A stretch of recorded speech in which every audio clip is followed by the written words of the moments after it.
think anytime I release anything, the interpretation is going to be up to the audience. However, I would like to say most of this album has nothing to do with what everyone may go to. And I think it's important for me to say that because I've evolved so much and I have experienced life with new people. I've had to go through transitions with friends and lose people in my life and gain new people, and I've had a whole new life forever.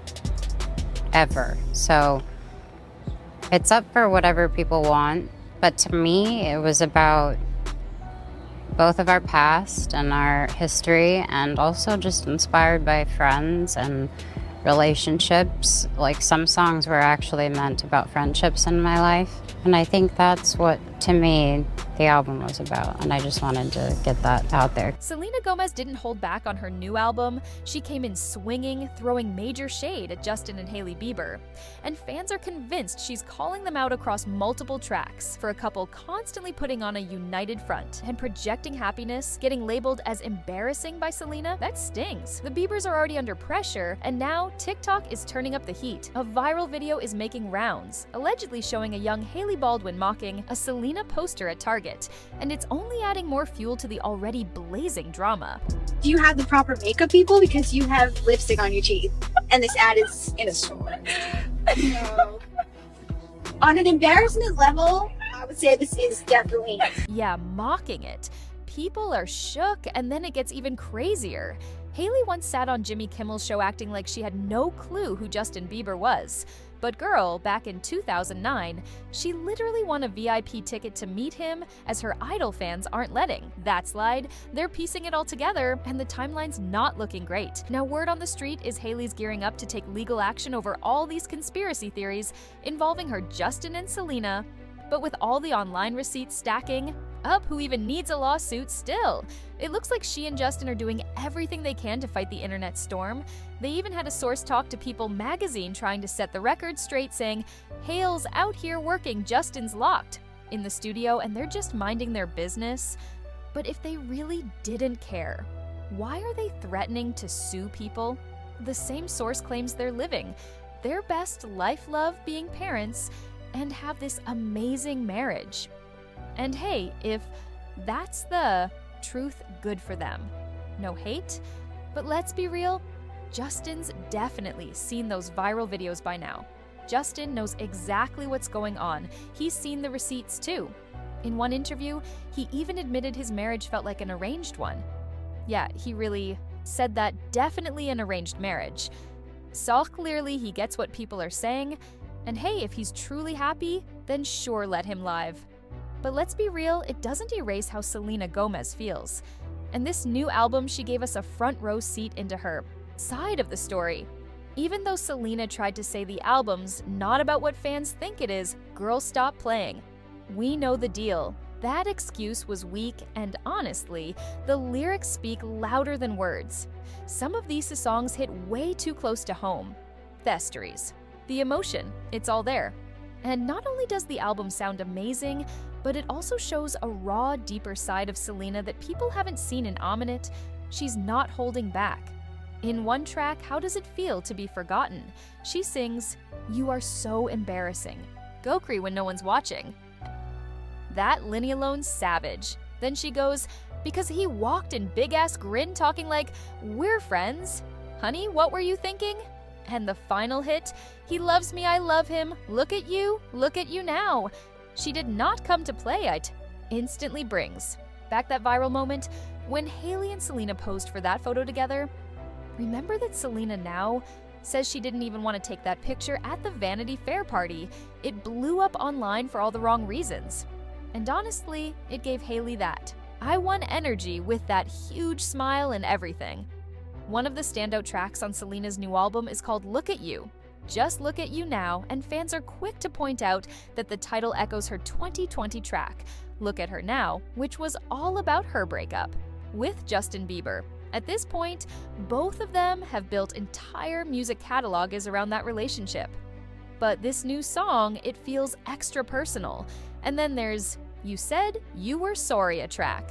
That's got people convinced it's another one aimed straight At Justin, Selena sings Don't Think About You, Happy Without You, more now than I ever was.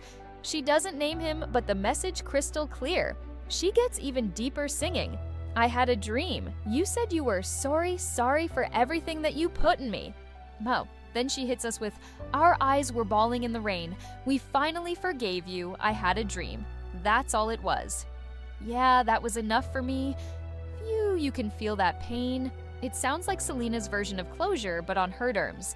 And honestly, it's impossible not to think about Justin's hit song. Sorry.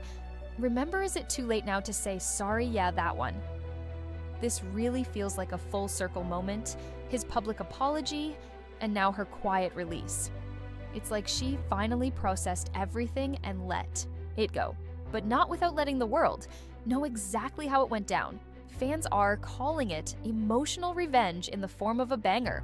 She's giving us diary entries turned into music, and people are eating it up. Every lyric feels like a page ripped straight. From the past and the way she's owning her story, powerful in her track Don't Wanna Cry, Selena hits us with another emotional bomb. She sings, love the door wide open for the whole wide world to see you. Then you kiss her right in front of me like I'm not even there. Oof, that line hits hard. It's like watching your world fall apart in slow motion with the cameras rolling. Then she drops this, I should cause a scene for what you've done to me. The saddest part is we both know that he would never leave. It's raw, it's heartbreaking. And it's real. Selena's putting her pain out there, and fans know exactly what moment she's talking about. It immediately brings to mind how right after their breakup, Justin was suddenly all over the place with Hailey Bieber. Like no time wasted, he was out here acting like nothing even happened. And people noticed that switch up was fast, and Selena clearly never forgot how it made her feel. She ends the verse with, everybody knows I'm just another hand you hold. It's like she's calling out the pattern being replaced like it was nothing while the world watched it all go down. And while Justin was moving on, Selena tried to heal. Let's not forget, she had other relationships too. Remember when she dated The Weeknd? That one might have been shorter and less intense, but it still mattered. She's been through it all in the public eye, yet she's still standing, still singing, and still telling her story with no filter. Let's be honest, every time Selena drops a romantic or emotional track, people can't help but think of him. Whether it's Justin Bieber or maybe even Benny Blanco before The Weeknd, her songs always get fans guessing who she's really singing about in Don't Wanna Cry when she says, it should have caused a scene. For the saddest part is we both know I would never leave you. It's like she's owning the fact that she stayed too long. She's calling herself out in the chorus, blaming her own heart for ignoring the red flags, Evan, when she knew what kind of person she was. Dealing with now switching things up. Selena also dropped a powerful track in Spanish called Tradas, and yes, trying to pronounce it might trip some people up. But let's move past that. This bilingual ballad is about heartbreak release. And that one final, goodbye to a guy with sad eyes. She sings, it's not your fault I had to leave. Please don't look that way, baby. Those sad eyes. And then you know I don't want to say goodbye, don't cry, just hold me for one last time. Who it's intimate emotional, and it hits a nerve, another line goes. 2 years have passed and I still think of you in every way before they were your eyes raining in. You can feel the heartbreak in that one. Some people online throw wild theories around like maybe someone else behind the scenes messed Justin up emotionally. There's been speculation whispers, even talk of shoddy Hollywood tapes, but let's stay on track. Selena's not naming names, but the sadness in those lyrics, it's real, and the pain clearly lingers. She sings, Autumn, and now they're mine. How you changed love, we're both happy, and now I grieve for God's sake. Those lyrics scream bittersweet closure. It feels like she's saying, yeah, we've both moved on, but that pain still stings sometimes. It's giving that mix of sadness and peace, like it hurts, but she's finally let it go. Selena opened up in an interview and I explained that the album isn't just about one person. She said it covers all kinds of relationships, friendships, that faded love that didn't last, and personal growth. But she did say something that made everyone pause. Here's the quote. Most of this album has nothing to do with what everyone may go to. Basically, she's saying it's not all about Justin Bieber, but let's not play dumb. She had to throw in that word, most. And now everyone's wondering, okay, so how much of it is about him? If the album's 10 songs deep and 4 are clearly about Justin Doe's, the remaining 6 make it most is 60% enough to call it that. It's giving selective truth. It's clear she's evolved mentally, emotionally, musically. She's made new friendships, let go of toxicones, and she's reflecting on it all. But fans aren't missing those very specific lyrical nods, no matter what Selena says. Some of those tracks are undeniably about him. The vibes are too. Loud Twanyor. And now that the album's out, of course the Bieber are posting away on social media, showing smiles, selfies, and good vibes only captions. But everyone knows when the internet starts decoding lyrics, it's only a matter of time before things heat up again. Justin recently dropped a very emotional paragraph on his page quoting the Bible, "Father, forgive them, they don't know what they're doing." Then he went off on 10 aspects of forgiveness, throwing in mentions of everyone, friendship, and event. The forgotten sound familiar because in her lyrics, Selena sings, "How does it feel to be forgotten?" Yeah, it's giving direct response. And don't forget, she also said, "Go cry when no one's watching." So maybe that line wasn't just for Justin, maybe it was aimed at Hailey too. Either way, Selena did not hold back. Then Justin added, "I want to take forgiveness as far as it goes. We haven't taken it far enough, God is speaking tome." At least he ended it with a casual lull, but the post definitely had people raising eyebrows. As if that wasn't enough, Justin reshared one of Hailey's old posts from 2019, writing, "Still relevant, boo." That post was from back when Hailey opened up about her anxiety and how she was still figuring herself out. At the time, it seemed like her way of trying to calm down the growing storm of rumors online. So it's interesting that Justin chose now to bring that back into the spotlight. Hailey reposted his message too, with a little crying, laughing emoji clearly touched that was publicly backing her. But things didn't stop there. Justin kept the cryptic energy going. He wrote, "I think I hate myself sometimes. When I feel myself start to become inauthentic, then I remember we're all being made to think we're not enough, and then I still hate. When I change myself to please people." And if that wasn't raw enough, he added, "I got anger issues too, but I want to grow and not react so much." So now everyone's asking, what's he reacting to? What made him angry? What's really going on behind the scenes? We want the tea, Justin. But then he finally took a more direct jab at all the noise around the Selena X. Hailey, XJB love triangle, and yep, things are heating up again. So Justin threw some shade again. He liked an Instagram post that showed Hailey Bieber rocking a St. Laurent fur coat back in 2019, paired with a screenshot of a text that read, "Jobless people tearing Hailey Bieber apart." Now, who exactly are these jobless people he's talking about? Because let's be clear, Selena Gomez is booked and busy with more jobs than most people can count. So if he's throwing shots, he better aim with facts. And as for the rest of us, some folks are just reporting what's already out there. This isn't slander, it's commentary, and let's not forget that throwback clip in Target Yep, the one where young Hailey was allegedly mocking a Selena poster. That moment's been making rounds again, and fans are saying, Hailey's been aware of Selena for years. It's giving long-time arrival energy, not some innocent misunderstanding. She's been watching her closely. Let's just be real. It wouldn't hurt for Hailey to finally say, "Yeah, I was obsessed, I wanted him, and now I've got him." Duh, bummo, like just own it. Be bold with it. No fake confusion, no fake tears, no pretending like none of this ever happened. Imagine if she actually admitted it, said it out loud. "I liked him for years and I made it happen." That would flip the whole script because, honestly, a lot of people had Bieber fever back in the day. Plenty of girls dreamed of being with him. Hailey just turned that fantasy into reality. But instead of acting brand new, maybe it's time for some real talk. Because when you're that persistent and end up marrying your crush, that's not luck. That's a mission. Honestly, if Hailey ever wrote a book on manifestation, I'd read that in a heartbeat.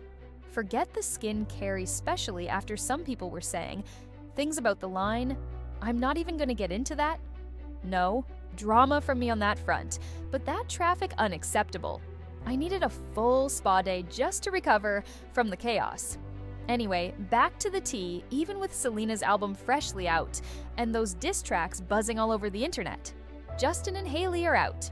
Here living unbothered, the two were spotted on a sushi date in LA, and Hailey was even caught flashing a grin as they walked into the restaurant. Yep, she smiled. And Justin, he looked good, like actually refreshed spa days facials, maybe some wrist whatever. He's doing it's working. He looked way less drained than he has in past pics. Maybe the couple's taking the ignore the drama route and leaning into the whole happy glowing married life energy. But here's where things took a surprising turn. Tate McRae suddenly popped up in the mix. And I like Tate. Let's be clear, her music slaps and her vibe is chill. We've even talked about her in a blind item before. But now, she's right next to Hailey on a massive billboard for a road campaign. That's big placement. People are saying this puts Tate in the team. Hailey camp at least from a branding perspective. She's clearly close with Hailey and seems to be cool with Justin too. So her name being thrown into the conversation isn't random at all. Now when it comes to Selena Gomez, she's making it very clear she doesn't want to be caught anywhere. Near the Bieber drama, people started picking up what they thought was shade from her online, but she moved quick to shut that down. She's not trying to be labeled as part of the Hailey versus Selena. Mess Tate McRae even had to hope on her Instagram story to clear things up too. She posted that she's not on anyone's side and was simply sharing song lyrics, nothing more. But let's be honest, the internet loves to stir the pot. And right now, people are watching every move. Still, let's be real for a sec. It's okay to talk about it, analyze it, break it down. But it's never okay to take it too far. Leaving nasty comments. On Hailey's page that's crossing a line, it's one thing to follow the story. It's another to get personally hateful. Let's keep it in perspective. Now, speaking of things getting out of hand, I debated including this, but we gotta talk about it. Someone created this insane AI video of Hailey Bieber and it's straight up wild. The video's got French text on it, so maybe it came out of France. Either way, it's disturbing. In the clip, it shows Hailey wearing a shirt that says, "I hate Selena Gomez." Like what? It's not real, obviously, but it's freaky how convincing it looks at first glance. That's exactly why this kind of AI content is a problem. Who even made this? What's the point? She's just standing there on her phone in this fake shirt, like we're supposed to believe that's real? It's giving dangerous territory. Okay, so I had to mute the audio because it was playing a Selena Gomez song, but just look at this AI mess. Come on. The AI version of Helias just standing there giving off creepy vibes, like she's plotting something. And yeah, looking into those AI-generated eyes, it's unsettling. There's something about it that just feels wrong. Like no soul behind the stare, it seriously gives me anxiety. This kind of stuff is exactly why people are calling for limits on AI. It's gone from fun to freaky real quick. Anyway, that's it for this deep dive into the chaos. If you enjoyed the drama, make sure to share, and subscribe. It helps a ton. Drop your thoughts in the comments. Whose side are you on, or are you just here for the tea? Thanks for watching, and I'll catch you in the next.